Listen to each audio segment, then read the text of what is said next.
ರವಿಕುಮಾರ್ ಅಂತ ಇವರ ಹಸ್ಬೆಂಡ್ ಅಂತವರು ಪಾಪ 35-40 ವರ್ಷ ಅಷ್ಟೇನೆ ಅವರಿಗೆ ಹೃದಯಘಾತದಿಂದ ತೀರೋಗಿರ್ತಾರೆ. ಆದ್ರೆ ಬಹಳ ಬೇಜಾರಾಗೋದು ಏನಂದ್ರೆ ಅಷ್ಟು ಚಿಕ್ಕ ವಯಸ್ಸಿಗೆ ತೀರೋಗಿರೋದು ಬಹಳ ನೋವಾಗುತ್ತೆ.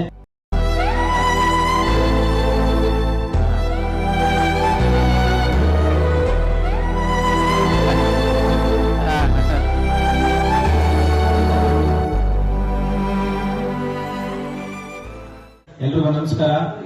ವಿಶೇಷವಾಗಿ ಇವತ್ತು ನಾವೆಲ್ಲ ಒಂದೊಂದು ವಿಷಯಗಳನ್ನ ಅರ್ಥ ಮಾಡ್ಕೋಬೇಕು. ಪ್ರತಿಯೊಬ್ಬರು ಜೀವನ ಎಷ್ಟು ಕಷ್ಟ ಅಂದ್ರೆ ಈಗಿರೋರು ಇವತ್ತು ಸ್ವಲ್ಪ ಹೊತ್ತಿಗೆ ಇರ್ತೀವ ಇಲ್ವಾ ಅನ್ನೋದು ನಮ್ಗೆ ಗೊತ್ತಿಲ್ಲ. ನಿಜನ ಸುಳ್ಳ? ಅದೇ ತರದ ಘಟನೆ ಇವತ್ತು ನಮ್ಮ ಆಶ್ರಮದಲ್ಲೂ ನಡೆಯಿತು. ಅನ್ನೋದ್ರಿಂದ 1 ಅವರ್ ಹಿಂದೆಗಡೆ ಅವರಿದ್ರು, ಇವಾಗಿಲ್ಲ. ಅರ್ಥ ಮಾಡ್ಕೊಬೇಕು ಜೀವನ.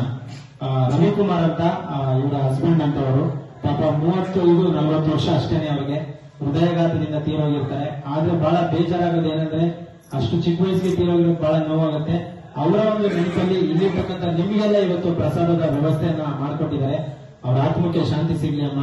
ಭಗವಂತ ಇನ್ನೊಂದು ಜನ್ಮ ಅಂತ ಏನಾದ್ರು ಅವ್ರಿಗಿದ್ರೆ ಪೂರ್ಣಾಯಸನ್ನ ಕೊಟ್ಟು ಭೂಮಿಗೆ ಕಳಿಸ್ಕೊಡ್ಲಿ. ನೋವನ್ನ ಭರಿಸುವಂತ ಶಕ್ತಿ ಶನೇಶ್ವರ ಸ್ವಾಮಿ ನಿಮಗೆ ಕಲಿಸ್ಲಿ. ಸೊ ಏನೇನಕ್ಕೆ ಇಷ್ಟಪಡ್ತೀರಾ? ದಯವಿಟ್ಟು ಅಳ್ಬೇಡಿ. ಇಲ್ಲಿ ನಾವು ಕೂಡ ನಿಮ್ ಕುಟುಂಬದಲ್ಲಿ ಒಬ್ರು ಅಂತ ತಿಳ್ಕೊಳ್ಳಿ. ಯಾವುದೇ ಕ್ಷಣ ಆಗಿರ್ಬೋದು, ಯಾವುದೇ ಸಂದರ್ಭ ಆಗಿರ್ಬೋದು, ಈ ಆಶ್ರಮಕ್ಕೆ ಭೇಟಿ ಕೊಡ್ಬೋದು ನೀವು. ಸರಿನಮ್ಮ? ನೀವು ಇಲ್ಲಿ ಪ್ರಸಾದ ಕೊಡಬೇಕು ಅಥವಾ ಇನ್ನೊಂದು ಪೂಜೆ ಮಾಡಿಸ್ಬೇಕು ಅಥವಾ ಇಲ್ಲಿ ಏನೋ ತಂದ್ಕೊಟ್ರೆ ಮಾತ್ರ ಇಲ್ಲಿ ಬರ್ಬೇಕು ಅನ್ನೋದು ಏನಿಲ್ಲ. ಇದು ನಿಮ್ ತವ್ರ ಮನೆ ಅಂತ ಅನ್ಕೊಳ್ಳಿ. ಯಾವಾಗ ಬೇಕಾದ್ರೂ ಬನ್ನಿ. ಸರಿನಮ್ಮ? Thank you. ಒಳ್ಳೇದಾಗ್ಲಿ. ಅವ್ರ ಆತ್ಮಕ್ಕೆ ಶಾಂತಿ ಸಿಗ್ಲಿ. ರವಿಕುಮಾರ್ ಅಣ್ಣ ಅವ್ರಿಗೆ ಬಹಳ ಬೇಜಾರಾಗುತ್ತೆ. ಇಷ್ಟು ಚಿಕ್ಕ ವಯಸ್ಸಿಗೆ ಅವ್ರು ತೀರೋಗಿರೋದು ಬಹಳ ನೋವಾಯ್ತು. ಅವ್ರಿಗಿಬ್ಬರು ಮಕ್ಕಳಮ್ಮ, ಒಬ್ಬನೇ ಮಗ, ಇವ್ರ ಮಗ ಅಂತೆ. ಒಪ್ಪಲಿ. ಒಳ್ಳೇದಾಗ್ಲಿ. ಇವರು ಭವಿಷ್ಯ ಭಗವಂತ ಶನೇಶ್ವರ ಸ್ವಾಮಿ ಉಜ್ವಲವಾಗಿ ಒಳ್ಳೆ ಎತ್ತರಕ್ಕೆ ಬೆಳೆಯುವಂತ ಆಶೀರ್ವಾದ ಮಾಡ್ಲಿ ಅಂತ ಮನಸ್ಫೂರ್ತಿಯಾಗಿ ಬರ್ಕೊಂಡಿದ್ದೆ. ದಯವಿಟ್ಟು ಜೋರಾಗಿ ಒಂದ್ಸತಿ ಕ್ಲಾಸ್ ಮಾಡಿ. ಜೊತೆ ಇಲ್ಲ ಅಂದ್ರು ಅವ್ರ ಮಗ ಇದ್ದಾರೆ. ಅವರಿಗೆ ಭಗವಂತ ಒಳ್ಳೇದ್ ಮಾಡ್ಲಿ. ಆಯುಷು, ಆರೋಗ್ಯ, ಸುಖ, ಶಾಂತಿ, ಕೀರ್ತಿ, ಸಂಪತ್ತು ಎಲ್ಲವನ್ನ ಕೊಟ್ಟು ಕಾಪಾಡ್ಲಿ. ಎಲ್ಲರೂ ಕೂಡ ಕಂದಮ್ಮಂಗ್ ಒಳ್ಳೇದಾಗ್ಲಿ ಅಂತ ಕೈನ ಮುಂದೆ ಚರ್ಚಿ ಒಳ್ಳೇದಾಗ್ಲಿ ಅಂತ ಆಶೀರ್ವಾದ ಮಾಡಿ. ನಿಮ್ಮೆಲ್ಲರೂ ಆಶೀರ್ವಾದ ಇದ್ರೆ ಇನ್ನೂ ಒಂದಷ್ಟು ಜನಕ್ಕೆ ಮುಂದಿನ ದಿನಗಳಲ್ಲಿ ಸಹಾಯ ಮಾಡುವಂತ ಶಕ್ತಿ ಆ ಮಗುವಿಗೆ ಅಂದ್ರೆ ಅವ್ರಿಗೆ ಮತ್ತೆ ಜೊತೆ ಬಂದಿರೋ ಎಲ್ಲರಿಗೂ ಕೂಡ ಕಲಿಸ್ಲಿ ಅಂತ ಹೇಳ್ಕೊಳ್ತೀನಿ. Thank you.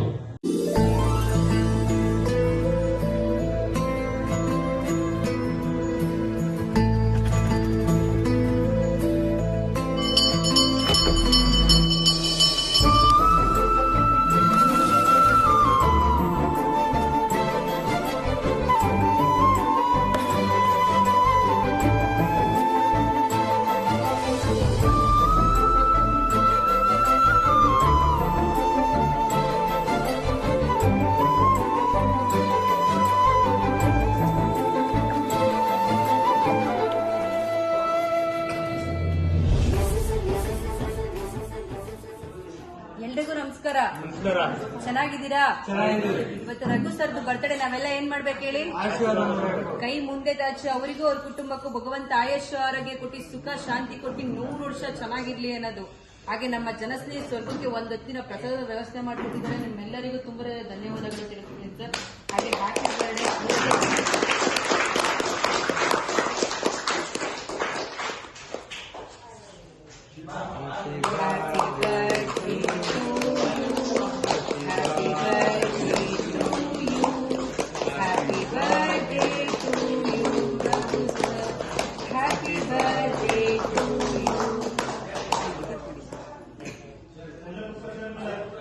ನಮ್ಮ ಆಶ್ರಮದ ಬಗ್ಗೆ ಏನ್ ಹೇಳ್ತೀರಾ ಸರ್?